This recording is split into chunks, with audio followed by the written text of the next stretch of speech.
Amoebic മസ്തിഷ്ക ജ്വരം ബാധിച്ച് കോഴിക്കോട് മെഡിക്കൽ കോളേജിൽ ചികിത്സയിലിരുന്ന 5 വയസ്സുകാരി മരിച്ചു. മലപ്പുറം മുന്നിയൂർ സ്വദേശി ഫത്വയാണ് മരിച്ചത്. ഒരാഴ്ചയായി വെന്റിലേറ്ററിൽ ചികിത്സയിലായിരുന്നു.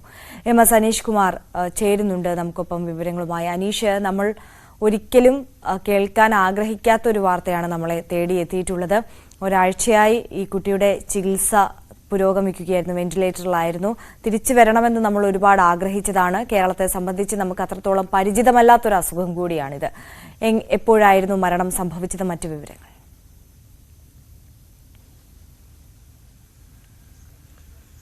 തീർച്ചയായും ഡോക്ടർമാരുടെ പരിശ്രമവും കുടുംബത്തിൻ്റെ പ്രാർത്ഥനകളും ഒക്കെ വിഫലമാക്കിയാണ് ഇപ്പോൾ കുഞ്ഞു ഫത്വ, ഏതാണ്ട് 5 വയസ്സുകാരിയായ ഫത്വ കോഴിക്കോട് മെഡിക്കൽ കോളേജ് ആശുപത്രിയിൽ മരണത്തിന് കീഴടങ്ങിയത്. ഒരാഴ്ചയായി വെന്റിലേറ്ററിൽ വലിയ പരിശ്രമമാണ് ഡോക്ടർമാർ നടത്തിക്കൊണ്ടിരുന്നത്. പക്ഷേ എല്ലാ പരിശ്രമങ്ങളും ഇന്നലെ രാത്രി 11 മണിയോടെയാണ് വിഫലമായത്. 11 മണിയോടെ കുട്ടിയുടെ മരണം സ്ഥിരീകരിക്കുകയായിരുന്നു.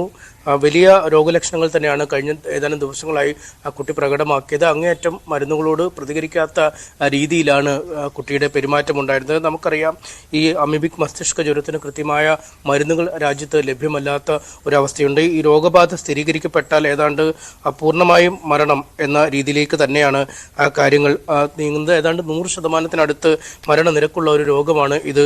വിദേശത്ത് നിന്നടക്കം മരുന്ന് എത്തിച്ച് ഈ കുട്ടിയുടെ ആരോഗ്യനില മെച്ചപ്പെടുത്താനുള്ള ശ്രമങ്ങൾ നടത്തുകയായിരുന്നുവെങ്കിൽ പോലും അതും ഫലം കാണാത്ത ഒരവസ്ഥയിലേക്ക് കാര്യങ്ങൾ നീങ്ങുന്നു. മുന്നിയൂരിലെ ഒരു കുളത്തിൽ കുളിച്ചതിനെ തുടർന്നാണ് കുട്ടിക്ക് ഇത്തരത്തിൽ കടുത്ത പനിയും തലവേദനയും ആദ്യം അനുഭവപ്പെടുകയും പിന്നീട് രോഗം മൂർച്ഛിക്കുന്ന അവസ്ഥയിലേക്ക് എത്തുകയും ചെയ്ത് കോഴിക്കോട് മെഡിക്കൽ കോളേജ് ആശുപത്രിയിൽ നടത്തിയ പരിശോധനയിലാണ് അമീബിക് മസ്തിഷ്ക ജ്വരമാണ് കുട്ടിക്ക് പിടിപെട്ടത് എന്ന് കണ്ടെത്തിയത്.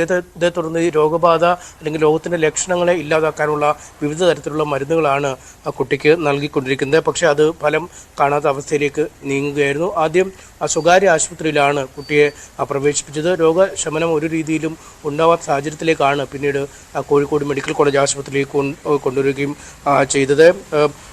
മരുന്നുകൾ പുറത്തെത്തിക്കാനുള്ള വലിയ ശ്രമങ്ങൾ സർക്കാരിൻ്റെ ഭാഗത്തുനിന്നും ഉണ്ടായി എന്നാണ് നമുക്ക് മനസ്സിലാക്കാൻ കഴിഞ്ഞത്. പക്ഷേ ആ ശ്രമങ്ങൾ പൂർണ്ണതോതിൽ വിജയം കണ്ടില്ല. ഒപ്പം ഈ കുട്ടിക്കൊപ്പം ഉണ്ടായിരുന്ന മറ്റ് 4 ബന്ധുക്കളായ 4 കുട്ടികളെ കൂടി കോഴിക്കോട് മെഡിക്കൽ കോളേജ് ആശുപത്രിയിൽ നിരീക്ഷണത്തിലാക്കിയിരുന്നു. അവർക്ക് ആദ്യം ചെറിയ രോഗലക്ഷണങ്ങളൊക്കെ കണ്ടെത്തിയെങ്കിലും അവരുടെ പരിശോധനാ ഫലം നെഗറ്റീവ് ആവുകയും അവരെയൊക്കെ വീടുകളിലേക്ക് അയക്കുകയുമായിരുന്നു. ഈ സ്ഥലത്ത് കർശനമായ ജാഗ്രതാ നിർദ്ദേശം നൽകിയിട്ടുണ്ട്. കുട്ടി കുളിച്ച ഇടങ്ങളടക്കം നേരത്തെ തന്നെ പഞ്ചായത്ത് അധികൃതർ അത് അങ്ങോട്ടുള്ള പ്രവേശനം നിരോധിക്കുന്ന ഒരു സാഹചര്യവും ഉണ്ടായി. എന്തായാലും ശുദ്ധജലത്തിൽ ആണ് ഇത്തരം അമീബയുടെ സാന്നിധ്യം കാണുകയെന്നാണ് അധികൃതർ പറയുന്നത്. ഒഴുക്ക് ജലത്തിൽ, പ്രത്യേകിച്ചും ഉപ്പുവെള്ളത്തിലോ അല്ലെങ്കിൽ ഈ സ്ഥിരമായി ക്ലോറിനേറ്റ് ചെയ്ത് ഉപയോഗിക്കുന്ന വെള്ളത്തിലോ എന്നും ഈ സാന്നിധ്യം കാണില്ല എന്നും പറയുന്നു. എന്തായാലും വലിയ ജാഗ്രത തന്നെ വേണമെന്ന നിർദ്ദേശമാണ് അധികൃതർ നൽകുന്നത്. തീർച്ചയായും എസ് അനീഷ് കുമാറാണ് വിവരങ്ങൾ നൽകിയത്. കുഞ്ഞു ഫത്വയ്ക്ക് വിട ചൊല്ലുകയാണ് നാട്.